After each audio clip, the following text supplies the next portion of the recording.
Olá pessoal, estamos aqui para a gravação da resolução de mais uma questão do processo seletivo da FATEC. Essa questão ela foi aplicada no processo seletivo para os alunos que iriam ingressar no curso técnico integrado com o ensino médio no ano de 2015. Essa questão aqui foi nos pedida pelo nosso amigo Eric Andrade Wesley. Vamos então para a leitura da questão. Questão 37.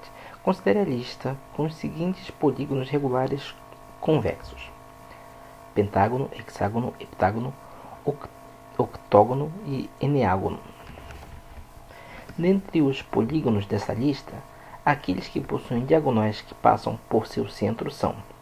E aí temos as opções. Essa aqui é uma questão de geometria, né, que fala de diagonais.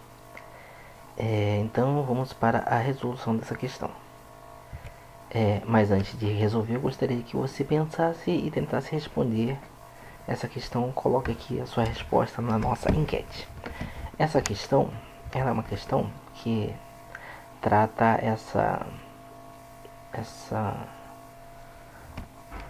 quantas diagonais passam pelo centro. É a primeira vez que eu vejo uma questão que trata esse assunto, apesar de não ser muito difícil, né?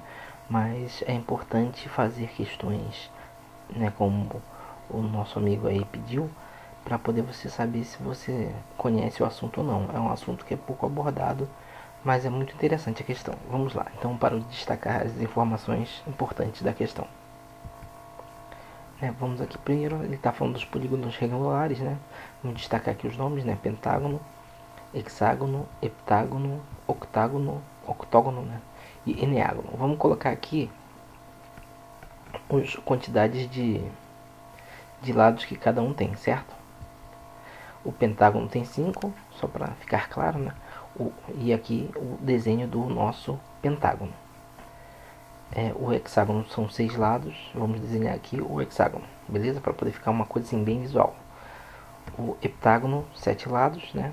E aí vocês vão vendo aí como é que é a figura de cada um, do regular, do octógono, né? 8 lados, esse é o octógono regular. E por fim o eneágono, que é o de 9 lados. Agora vocês conseguem já ter uma visualização de cada um dos polígonos regulares. E aí ele pergunta quais deles possuem diagonais que passam pelo centro. Vocês podem ter visto aqui que eu já separei em dois grupos, né? Desses polígonos regulares. E assim, a regra é bem simples. É a regra que define quais os polígonos têm diagonais que passam pelo centro. São os que têm lados pares. No caso aqui o hexágono e o octágono. Até a gente pode ver aqui pela questão, né? A questão só tem sempre duas opções. Então aqui a gente já vê que desses 5 aqui, só 2 são pares, né? Então isso daí já é uma dica, mas eles têm que ser pares para poder ter uma simetria, uma certa simetria, para poder que a diagonal passe pelo centro. A gente vai ver mais a pouco, mas essa é a regra, tá? Então a regra é: o polígono tem lados pares, ele tem diagonal que passa pelo centro. Sabendo disso, é só identificar aqui, né, que são o hexágono e o octágono, e vamos ver qual das alternativas tem esses dois polígonos como resposta. Na letra A temos o hexágono e o octágono. Então, a letra A mesmo, né? Só conferindo aqui, né? A letra B também tem o octógono e a letra C tem o hexágono. As outras nem tem polígonos com números pares. Então a resposta é a letra A mesmo. Beleza? Mas para nós visualizarmos melhor essa questão aí das diagonais que passam pelo centro, eu vou colocar aqui mais uns desenhos aqui que facilitam essa visualização. Vamos lá, para poder que nós possamos fixar melhor, né? Que apenas os pares, os polígonos de lados pares, têm diagonais que passam pelo centro. Vamos traçar aqui, a partir do centro, as retas que passam em cada um dos vértices, né? Aqui no caso do pentágono, o centro está aqui, eu puxei uma reta para cada um dos vértices, certo? Porque essa é a condição, né? Você tem que traçar uma reta que passa pelo centro. Então eu estou fazendo ao contrário, digamos assim, passando pelo centro e ligando aos vértices. Mesma coisa aqui com o hexágono. A partir do centro, traço um segmento de reta para cada um dos vértices. E a mesma coisa com o heptágono, com o octógono e com o eneágono, beleza? E o que nós podemos observar agora? No hexágono a gente consegue passar, né, essa reta, né, que passa pelo centro, indo de um vértice ao outro com uma reta contínua, sem fazer nenhuma, com um segmento de reta contínua, sem fazer nenhum desvio e passando pelo centro. E assim como a gente consegue fazer no octógono também, é só preencher, né?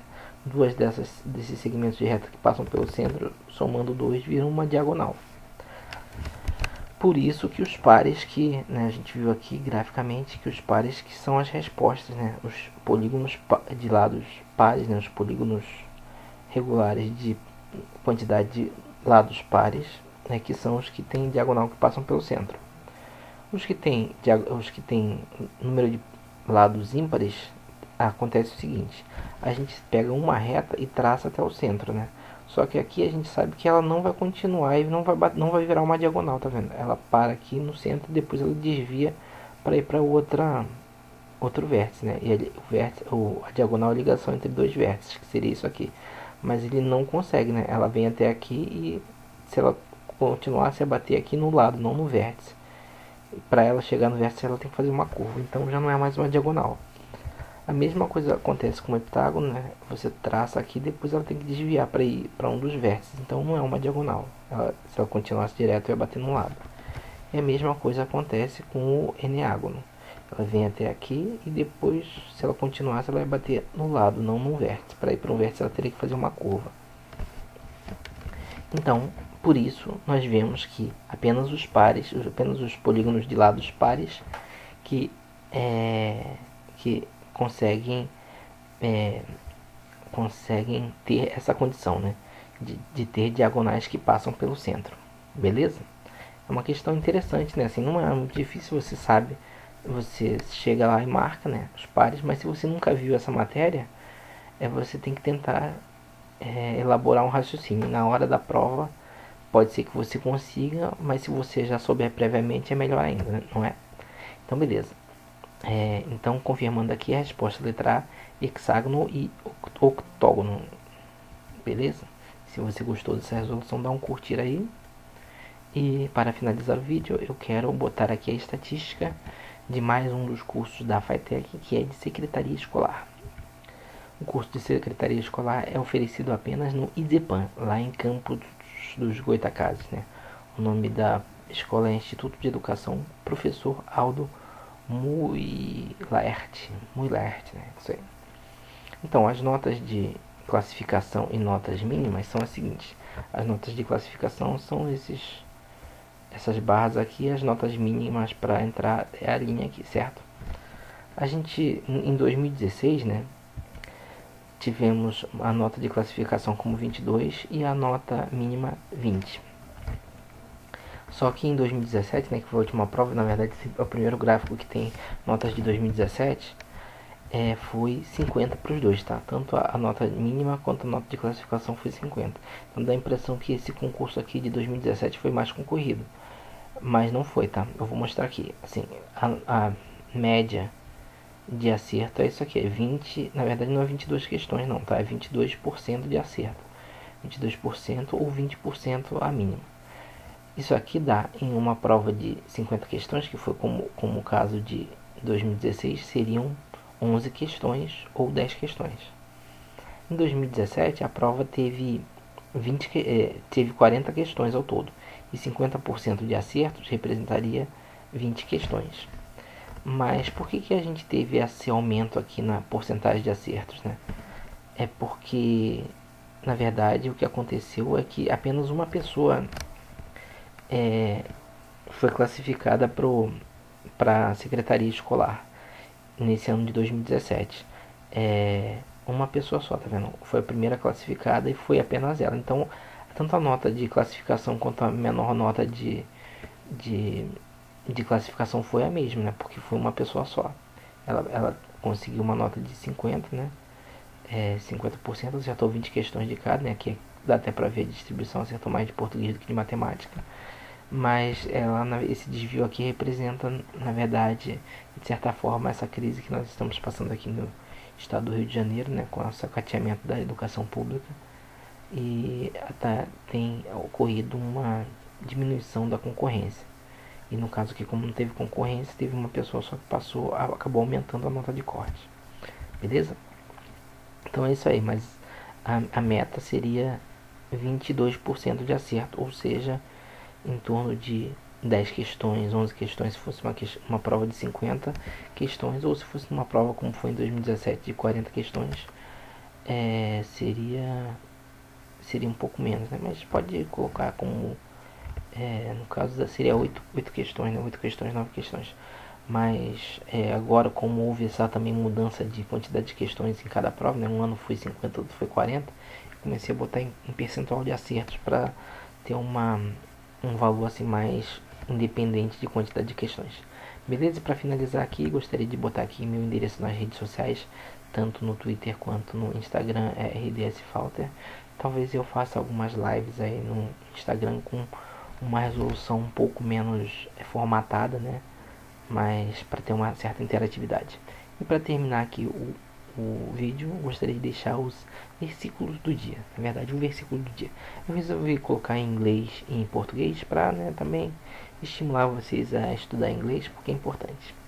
Então vamos lá. O tempo está cumprido e o reino de Deus está próximo. Arrependei-vos e crede no Evangelho. Está em Marcos, capítulo 1, versículo 15.